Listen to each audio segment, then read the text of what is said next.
Welcome back again, folks, to the show.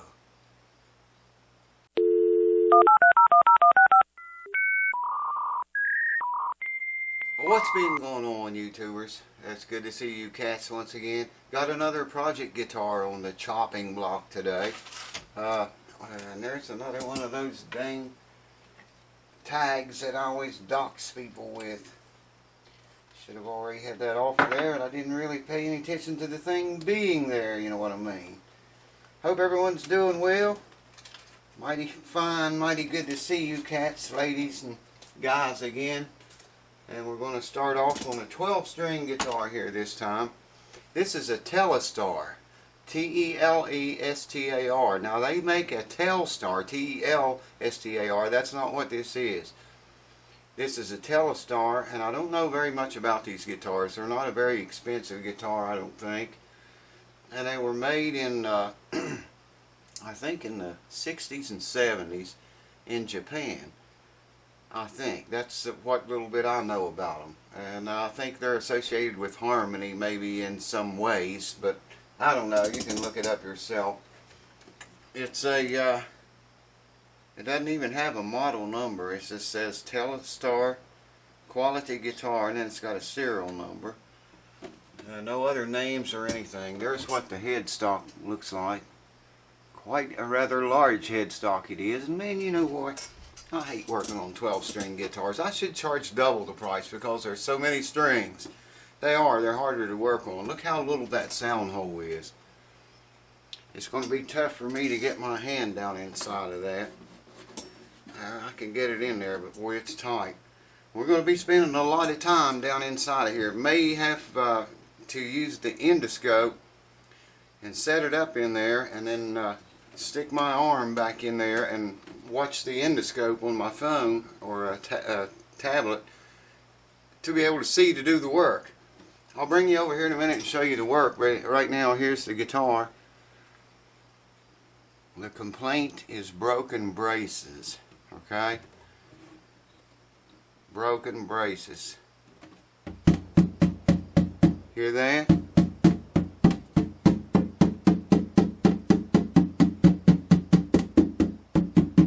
Whoever that was that wanted me to demonstrate what broken braces sounds like on the last project and this one, there you go.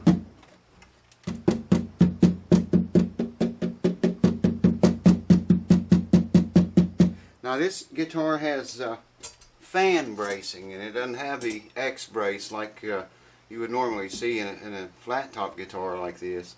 It's got fan bracing in it. And very strangely, I think there's two braces that run about right in here, okay? Come back through here like that, two of them. Strange enough, when they drilled for these pins, they drilled right through two of those both braces. Drilled through them, man. So part of those are completely gone with a hole through them.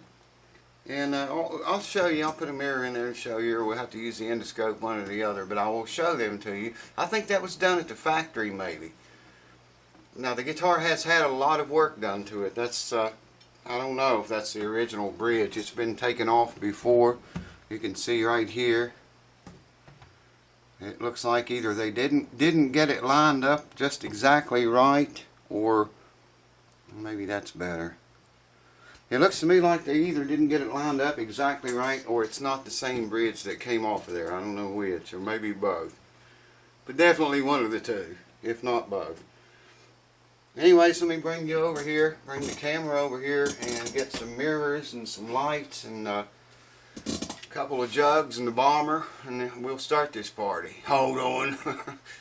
Alright, got a flashlight here, so for your viewing pleasure, hopefully you're going to be able to see this. The brace that I want you to see is on the back of the guitar, okay? Check that out. It's split right down the center, man.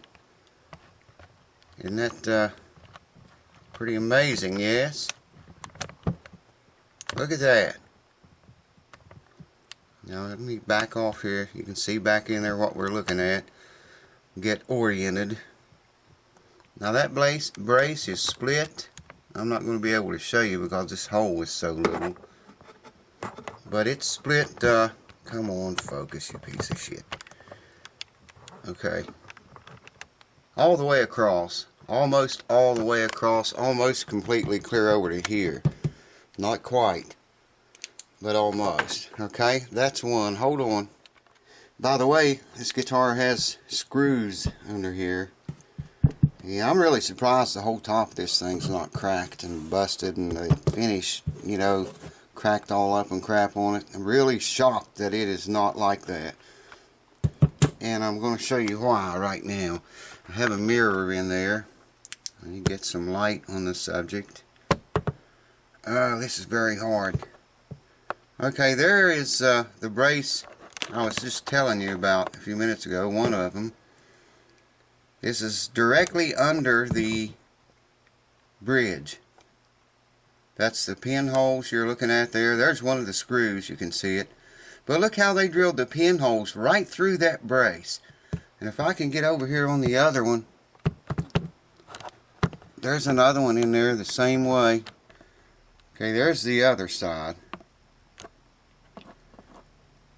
See, they drilled those pinholes right through the bracing.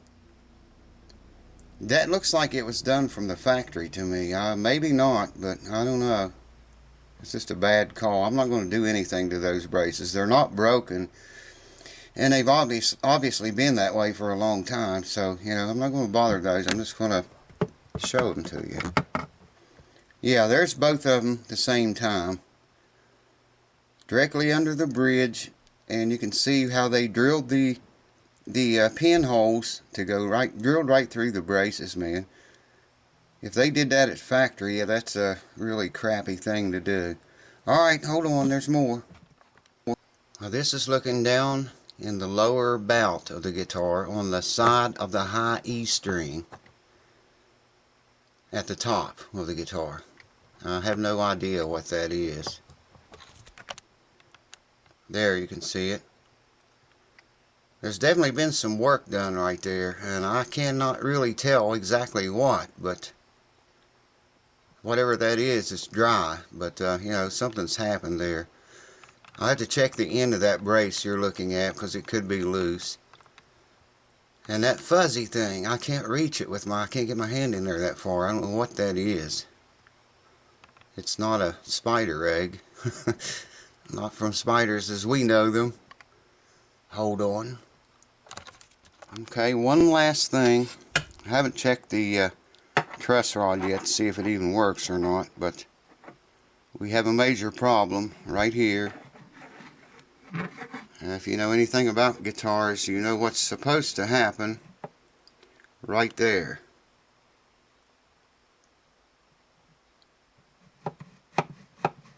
Guitar needs a neck reset, as many of them do that find their way here. And it's got quite a belly in it. You can see that belly too. Okay, I explained to the owner, I said, you know, it needs a neck reset. The guitar is not worth that, because I don't do those for very cheap.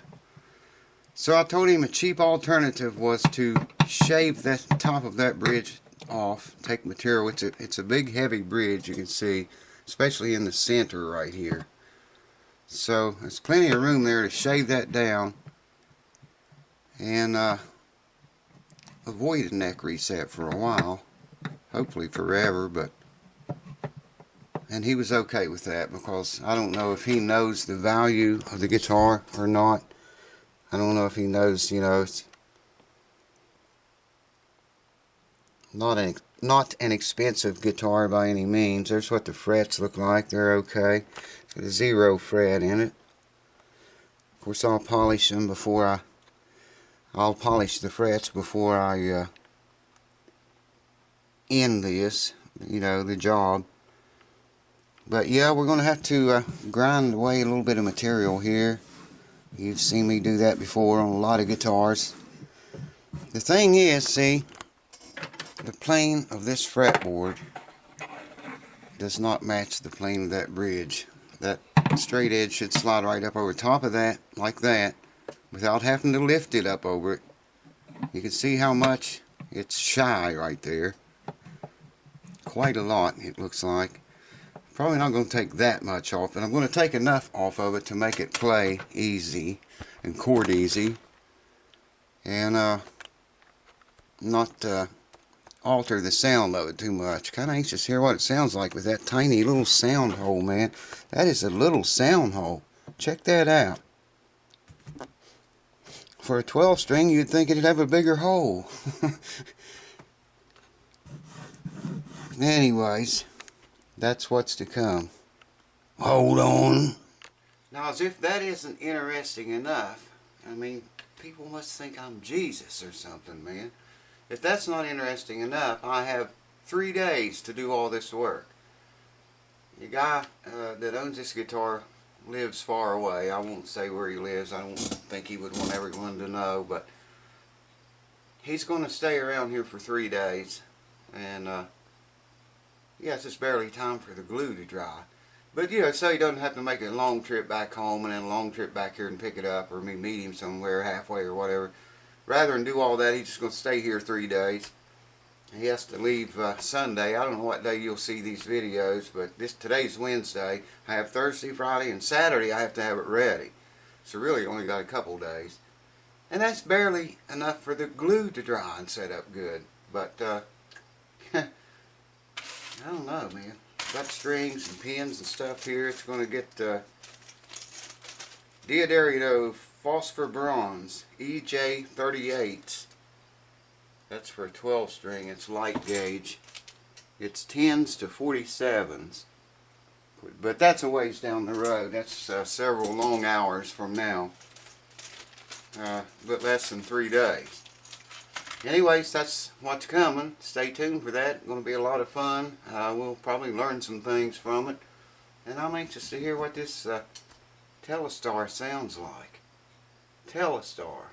Any of y'all know anything about that? Put in the comments below. That's all I know about these Telestar guitars. I don't think they're very expensive. In fact, I'm probably making more than the value of this guitar, but the guy wants it fixed. He came a long ways to have it done. So we're going to fix it for him. Cheers. I'm looking forward to seeing you there.